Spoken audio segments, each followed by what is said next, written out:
আমার বোনরা শুনছে তো? বিবাহিত ভাইরা শুনছেন তো? তোমরা অবিবাহিতরা শুনছো তো? আমি তোমাদেরকে আজকে এমন এক গল্প শোনাচ্ছি গতকালের, যেটা তোমার সারা জীবনের শিক্ষণীয় হতে পারে। আর আজকের দিনে আমি বিলিভ করি, যদি আমি এরপর আর একটা বক্তব্য না দিই, একটা হাদিস, একটা আয়াত না বলে যদি ওয়াখির দাওয়ানা আলহামদুলিল্লাহি রাব্বিল আলামিন বলে চলে যাই, আমার এখানে আসা সার্থক। যদি তোমরা বুঝতে পারো আমার কথা, তোমরা মনোযোগ দিয়ে শোনো।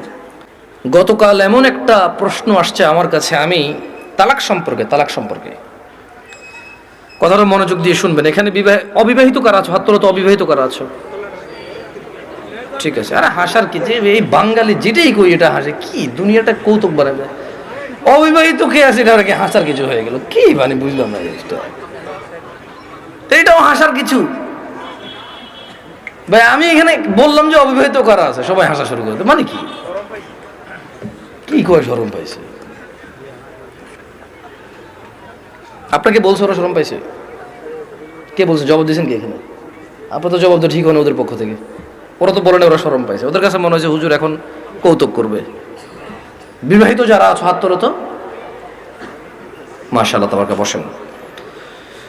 তো আমি তেমন কখনো ব্যক্তিগত বিষয়ে তেমন বলি না মাহফিলে, এটা আপনারা অনেকে হয়তো জানেন যারা আমাকে চেনেন। গতকাল আমার কাছে এক প্রশ্ন আসলো তালাক বিষয়ে। আমি বেশিরভাগ সময় অ্যাভয়েড করি তালাক বিষয়ে প্রশ্ন। এমনিতে আমি নর্মালি কোনোদিন কোনো ফতোয়া দিই না। যখন নতুন নতুন বাংলাদেশে আসছিলাম আমি সৌদি আরব থেকে, তো আরও অনেক ছোট ছিলাম, রক্ত অনেক গরম ছিল, তখন আমি বিদআত শিরক এগুলো নিয়ে প্রায় ফতোয়া দিতাম, আর অনেক ভেজাল লাগতো, সত্যি কথা। আল্লাহ আমাকে আশ্রয় দিয়েছে। পরে আমার ওস্তাদরা, বড়রা যারা আছে, তারা আমাকে বললো যে জামশেদ তুমি ফতোয়া দিও না, কোরআন সুন্নাহ থেকে মানুষকে তুমি আহ্বান করো, ভালোর দিকে ডাকো, মন্দর দিকে নিষেধ করো। আল্লাহ তোমাকে যতটুকু তৌফিক দিয়েছে। ফতোয়া অনেক বিস্তর বিষয়, অনেক সিচুয়েশনের উপরে ফতোয়া চেঞ্জ হয়। দেখা যায় একই বিষয়, মানে সাবজেক্ট এক, পরিস্থিতিতে দুই রকম অ্যান্সার হয়। সে তোমার এখনো সেই প্রজ্ঞা যদি না হয় তুমি দিও না, আর প্রজ্ঞা হলে দিও। তা আমি ওনাদের কথা চিন্তা করেছি যে আমার সেই প্রজ্ঞা হয়নি যে আমি দিব। কারণ এখানে হানাফিরা বলে যে একসাথে 3 তালাক দিলে হয়ে যায়, আর শাফি হাম্বলিরা বলে যে যতবারই তালাক দেয় একবার। এখন যারা হানাফি নিজেদেরকে বলে, ওনারাও কিছু দলাইল পেশ করে, আর যারা শাফি মালাকি আছে বা আহলে হাদিস সালাফি আছে, তারাও সূরা বাকারার মধ্যে যেমন আত-তালাকু মাররাতান, তালাক 2 বার, মানে 2 দফায়, এভাবে দিয়ে বলে। তো আমি চিন্তা করছি এটা বড়দের বিষয়। কার বিষয়? এটা আমার ম্যাটার না, আমার এত জিম্মেদারি নেওয়ার এখনো অতটুকু যোগ্যতা হয়নি। তো বেশিরভাগ তালাকের যখন প্রশ্ন আসে, আমি বড় বড় আলেম যাদেরকে চিনি, যেমন আমি সৌদি আরবে ছিলাম, তাহলে বেশিরভাগ যাদেরকে আমি চিনি তারা মদিনা ইউনিভার্সিটির স্কলার। কেউ হাফার আল বাতান ইসলামিক সেন্টারের লেকচারার, কেউ রিয়াদ ইসলামিক সেন্টারের লেকচারার, কেউ আল আহসা ইসলামিক সেন্টারের লেকচারার সৌদি আরবে, যাদের সাথে আমার পরিচয় আছে খুব ছোটবেলা থেকে, আমি যাদেরকে চিনি, যারা আমাকে খুবই আদর করে। তো আমি যেটা করি, যখন এই তালাকের মাসলা মাসাইল আসে, নর্মালি কোনো প্রশ্ন আসলে আমি জবাব দিই না, কিচ্ছু রিপ্লাই করি না, কারণ আমি জানি আমি ফতোয়া দিব না, আমি ইগনোর করার চেষ্টা করি। খুব সহজ থেকে সহজ প্রশ্ন আসলো দিতে চাই না, কাউকে না কাউকে ট্রান্সফার করে দিই। তো ওই একটা বোন মেসেজ লিখলো, আমি ওয়ালাইকুম আসসালাম দিয়ে লিখেছি আপনি যে কোনো প্রশ্ন লিখে করেন। তখন সে লিখে প্রশ্ন করলো যে তালাকের বিষয়। আমি বললাম যে আমি তালাকের বিষয়ে ফতোয়া দিতে জানি না, আমি একজন বড় আলেমের নাম্বার দিচ্ছি, আপনি ওনার সাথে কথা বলে আপনি জেনে নেন, হোয়াটসঅ্যাপে মেসেজ দিয়ে ওনাকে কল করি, সমস্যা নেই। এখন উনি আমাকে একটা ভয়েস মেসেজ পাঠাইলো যে ওনার হাজব্যান্ড ওনাকে তালাক দিয়েছে 3 বার। এখন উনি নানা হুজুরের কাছে গিয়েছে যে উনি এখন এই স্বামীর ঘর করতে পারবে কিনা। ওনার স্বামী অনুতপ্ত, উনিও অনুতপ্ত। আমার বোনরা শুনছে তো? না, আমার বোনরা শুনছে তো? বিবাহিত ভাইরা শুনছেন তো? তোমরা অবিবাহিতরা শুনছো তো? আমি তোমাদেরকে আজকে এমন এক গল্প শোনাচ্ছি গতকালের, যেটা তোমার সারা জীবনের শিক্ষণীয় হতে পারে।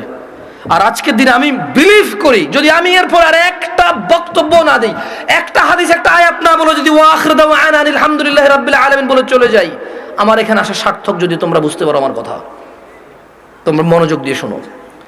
তো বললো যে আমি বেশ কিছু হুজুরের কাছে যতটুকু আমাকে বলেছে যে আমি আহমদুল্লাহ হুজুরকে মেসেজ করেছি, উনি রিপ্লাই করেনি। আমি আজহারি হুজুরকে মেসেজ করে রিপ্লাই করেনি। আমি আব্দুর রাজ্জাক বিন ইউসুফ হুজুরকে মেসেজ করেছি, উনি রিপ্লাই করেনি। আমি কুয়াকাটা বোনকে আর সাহস করে কিছু না বলে আমি শেখ মুস্তাফিজুর রহমান বিন আব্দুল আজিজ আল মাদানী হাফিজাহুল্লাহ, উনি সৌদি আরবে হাফারুল বাতান ইসলামিক সেন্টারে ছিল, খুব আদর করে আমাকে। আমি বললাম যে আমি একজন বড় আলেমের নাম্বার দিচ্ছি, আপনি ওনাকে কল দিয়ে আপনার মাসালাটা জেনে নেন, আমাকে আপনার পুরো কথা খুলে বলার দরকার নাই, আপনি ওনার সাথে ডিসকাস করেন। ঠিক 2 ঘন্টা বা 3 ঘন্টা পর উনি আমাকে মেসেজ দিল যে হুজুর আমি একটু আপনার সাথে কথা বলতে চাই। আমি বললাম যে আমি আপনার সাথে কথা বলবো না, আমি আপনাকে যার নাম্বার দিয়েছি যদি ওনার কথায় আপনার কিছু বুঝে না আসে তাহলে আমার কথা আপনার বুঝে আসবে না। বলে যে না হুজুর, ওনার সাথে আমার স্বামী কথা বলেছে, তবে আমার স্বামী একটা বিষয় গোপন করে কথা বলেছে, গোপন করে কথা বলার পরেও হুজুর বলেছে যে তালাক হয়ে গেছে, কিন্তু এখন আমার স্বামী হাফেজে কোরআন, আলেম পাস, আমার স্বামী বলছে তালাক হয় নাই। আমি বললাম যে ওকে, আপনি শেখকে কল করে বলেন যে আপনার স্বামীটা গোপন করেছে। বলে যে আমি ভয় পাচ্ছি ওনাকে কল দিতে, কারণ আমার স্বামী কথা বলেছে, উনি আবার কি মনে করে। আমি বলছি উনি কিচ্ছু মনে করবে না, আমি ওনাকে ফোন দিচ্ছি, আপনি কথা বলেন। ভদ্রমহিলা কথা বলবে না। তখন জোহরের টাইমের সময় হয়েছে, আমি ফোন দিলাম। এবার মানে আমার একটু মেজাজ খারাপ হয়েছে। কি খারাপ হয়েছে? মেজাজ খারাপ হয়েছে। ওই ভদ্রমহিলা আমাকে বারবার বলতে চেষ্টা করতেছে যে আমার একটা বাচ্চা আছে, যদি এখন আমরা স্বামী স্ত্রী আলাদা হয়ে যাই আমার বাচ্চাটার কি হবে, কনসার্ন কোথায়? বাচ্চা। আমি কল করলাম, কল করে বললাম আপনি তালাক হয়েছেন বা হন নাই, আমি কি এরকম কিছু বলছি? বলে যান না। আমি বললাম ধরে নেন আপনার স্বামী আপনাকে তালাক না দিয়ে যদি গলা একটা কোপ দিত, আপনার গলাটা কাটতো কিনা? বলে যে কাটতো। আমি বললাম তালাক দিল, তালাক হবে। এবারে হুঁশে দিছে না বেহুঁশে দিছে, রাগ করে দিছে না আদর করে দিছে, মজা করে দিছে নাকি দুষ্টামি করে দিছে, এইটা ম্যাটার না। আপনার স্বামী যদি আপনাকে 5 তলা বিল্ডিং থেকে রাগ করে অথবা রাগ না করে হাসি মুখে অথবা দুষ্টামি করে যদি আপনাকে ধাক্কা দিত, আপনি কি পড়তেন 5 তলা থেকে? বলে যে পড়তাম। তাহলে আপনার কেন মনে হচ্ছে না যে আপনার স্বামী আপনাকে রাগের মাথায় তালাক দিলে হবে না? রাগের মাথায় ধাক্কা দিলে যদি 5 তলা থেকে পড়ে আপনার হাত পা ভেঙে যায়, মরার সুযোগ থাকে, মরে যেতে পারেন আপনি, এরকম সম্ভাবনা থাকে, তাহলে কেন আপনার স্বামী আপনাকে তালাক দিলে তালাক হবে না? মানতে অসুবিধা কোথায়? যে আল্লাহ আপনার এই স্বামীকে কবুল বলার পরে ওর সাথে থাকা বৈধ করেছে, সে আল্লাহই তো 3 তালাক পরিপূর্ণ হয়ে গেলে থাকাটা অবৈধ করেছে। যিনি আপনাকে এর সঙ্গ দেওয়ার জন্য বৈধ করেছে, আপনি মেনেছেন সেটা, উনি যখন অবৈধ করেছে সেটা মানছেন না কেন আপনি? প্রবলেম কোথায় আপনার? আপনার বাচ্চা? যদি আপনার হাজব্যান্ড কালকে অ্যাক্সিডেন্ট হয়ে মারা যায়, মৃত্যুর পর আপনার হাজব্যান্ডকে নিয়ে আসতে পারবেন জীবিত করে? না। যদি আপনি মারা যান কালকে, আপনার এই বাচ্চা কি মাহারা হবে না? হবে। ওকে, আপনার দুইজনই উভয় মারা গেলেন, কোন অ্যাক্সিডেন্টে বাচ্চাকে রেখে গেলেন, বউ জামাই গেলেন কোথাও ঘুরতে বা ডাক্তার দেখাইতে, অ্যাক্সিডেন্টে 2 জন মারা গেলেন, আপনার এই বাচ্চা থাকবে কি না? বলে থাকবে। তো তখন আপনাকে কি ফিরাইতে পারবে কেউ মৃত্যু থেকে? না। তা আপনি কেন আল্লাহর বিধান মানতে এত অসুবিধা হচ্ছে যদি পরিপূর্ণ তালাক হয় আপনার? আমি বললাম শেখকে কি প্রশ্ন করেছে? বলে যে ও আমাকে বিয়ের পরে, মেয়ের বয়স মাত্র 18 বছর, ওয়াল্লাহ ভাই আমি কথা বলতাম না, আমাকে ভয়েসে বলেছে যে ভাই আমার বয়স মাত্র 18, আমার একটা বাচ্চা আছে, আমার স্বামী খুব বদমেজাজি, আমাকে তালাক দিয়েছে, এখন ও অনুতপ্ত থাকতে চাই। কত বছর বয়স মেয়ের? শুধু 18, একটা বাচ্চার মা। যে বাচ্চা, ওই বাচ্চার বয়স আমাকে বলেছে যে 3 মাস বা 3 বছর, আমার সঠিক মনে নাই, এরকম কিছু বলেছে। আমি বললাম আপনি কি মানে নিজে নিজে পছন্দ করে বিয়ে করেছেন নাকি বাবা মা পছন্দ করে বিয়ে দিয়েছে? বললো যে বাবা মা পছন্দ করে বিয়ে দিয়েছে। আমি বললাম বিয়ের আগে স্বামীকে চিনতেন না? বলে যে না। আমি বললাম আপনার স্বামী নামাজ পড়ে না, ঠিক না? বলে যে হ্যাঁ। আমি বললাম আপনার স্বামী তো নামাজ পড়ে না, ঠিক না? হ্যাঁ।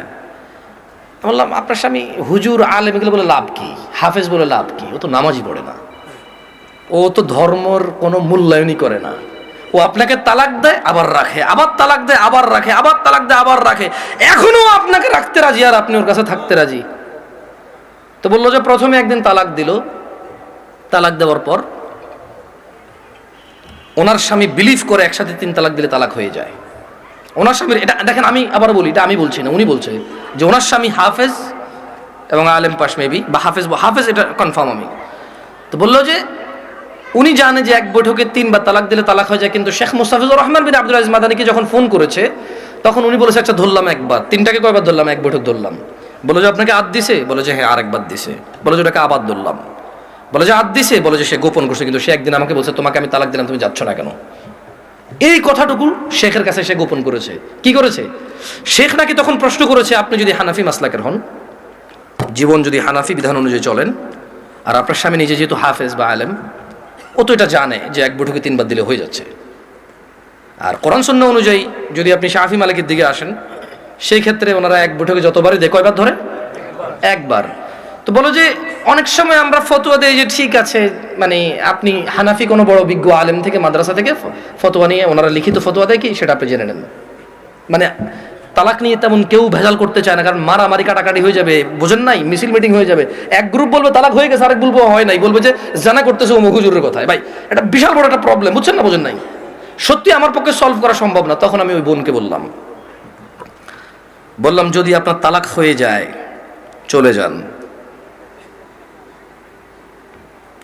ইদ্যত পালন করে কোথাও বিয়ে বসে যাইয়েন, আর পরবর্তী স্বামীর যত্ন নিয়েন করে দিয়েছে। তো আমি ওই মহিলাকে বললাম যে আপনার তালাক হয়েছে বা হয় নাই, ফটো দেওয়ার আমার যোগ্যতা নাই। আপনি যদি মনে করেন আপনার স্বামী গোপন করেছে, শেখের সাথে তালাক একবার তালাক দিছে যেটা গোপন করেছে, আপনি ওনার সাথেই কথা বলেন। তো আমি আমার বোনদেরকে বলবো, বোন ও আচ্ছা, আমি ওই ওই মেয়েটাকে এতটুকু বললাম যে যেই ছেলে আপনাকে 3 বার তালাক দিল, 3 বার, আপনার কাছে কেন মনে হয় ও 4র্থবার দিবে না? আবার আপনার কাছে কেন মনে হলো যে ও 4র্থবার দিবে না? আর এই তো আপনি এই স্বামী ছাড়া থাকতে পারবেন না, আপনার একটা বাচ্চা আছে, কেন আপনি স্বামীর সাথে এমন ব্যবহার করলেন যে ও তালাক পর্যন্ত গিয়ে পৌঁছালো? ওর উপায় কি? ওই বেচারার উপায় কি? ধরলামও খারাপ, ওর চেয়ে নিকৃষ্ট পুরুষ আর এই পৃথিবীতে আমি ধরে নিলাম। আপনি যদি ওর সাথে এমন ব্যবহার করেন যে ও তালাক দেওয়া ছাড়া রেখে উপায় নাই, একটা ঘরে আগুন লেগে গেছে, বের হবে না মানুষ বের হবে না? এই দরজা বন্ধ, সেই দরজা বন্ধ, সেই দরজা বন্ধ, জানালা দিয়ে হলো তো মানুষ বের হবে না? তা আপনি এমন এক সংসারের মধ্যে কেরেঙ্গাল লাগাই দিয়েছেন, কিচ্ছা কাহিনী লাগাই দিয়েছেন, এমন এক অশান্তি লাগাই দিয়েছেন, ও আর তালাক ছাড়া বেরোতে পারছে না এখান থেকে। এমন করলেন কেন? এই যে এখন কান্নাকাটি করতেছেন, এমন করলেন কেন? এই যে বলতেছেন আমি এখন ধৈর্য ধরবো, আমি আর মুখে মুখে বলবো না, আমি আর ওর অপছন্দ হয় ওর বাবা মায়ের সাথে খোটাখুটি করলে এখন আর করবো না, আমি আগে কেন ভাবেন নাই? আমি আমার বোনদেরকে বলবো, তোমার স্বামী আছে, ওকে গুরুত্ব দাও।